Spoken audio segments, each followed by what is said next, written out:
Hello guys. Ayun, pumunta na kami ngayon. 40 days? 40 days? 40 days video. Ayun, pinuntahan namin ang isa sa pinaka magandang lugar dito sa Palawan. At ito nga, ang isla ng Binalabag. Palakad-lakad kami dito. Hindi ko akalain ganito pala kaganda. Testing na ito. Ganito pala kaganda. Ayun. Kaya inikot ko yung camera. Binidyohan ko yung taas. Bundok po yan.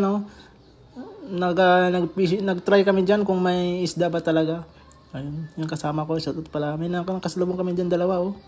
Tapos bigla mag-asawa ata to, nag-picture-picture dyan kasi sobrang ganda naman talaga. Kahit ako nahumaling. Nung nakita kami, ayun, lumakad na din sila. Hindi namin kilala kung sino yan eh. Ayun ngayon, sige ako ka-video. Lakas pati ng hangin dito sa taas. Kung ano ka dito siguro kung may electric fan, siguro number 10 siguro dito yung hangin. Ayun sobrang ganda. Yung baba niyan, buhangin na. Yung pababa na kami dyan Grabe, hindi ko akalain ganito pala kaganda ito. Ayun yung bata na yan, grabe kakulit eh.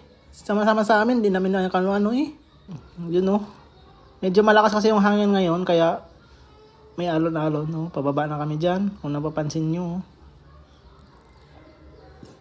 Ay, ano pa ba sasabihin ko? May ganda. Akala ko ganito sa Batanes lang meron eh. Ganitong itsura, pang Batanes kasi ito eh. Dito lang pala yan sa Palawan. Ayan na. Guys, pababa na kami. Malapit na. Hal, gusto ko ng ganito, Hal. Ang ganda. Gusto mo rin ng ganyan? Ayun na guys. Pababa na kami. Yun sa baba, makita nyo mamaya yung view niya kung paano yung sa taas. Ayun, may mga tao pala dyan. Di namin alam kung kasi pinupunta. Dinadayo dinto. Dinadayo daw ng mga dito. Mga foreigner.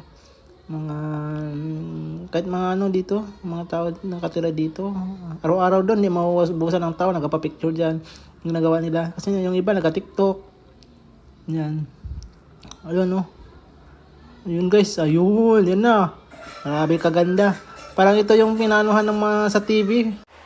Salamat sa panonood kahit may lang video. Thank you guys.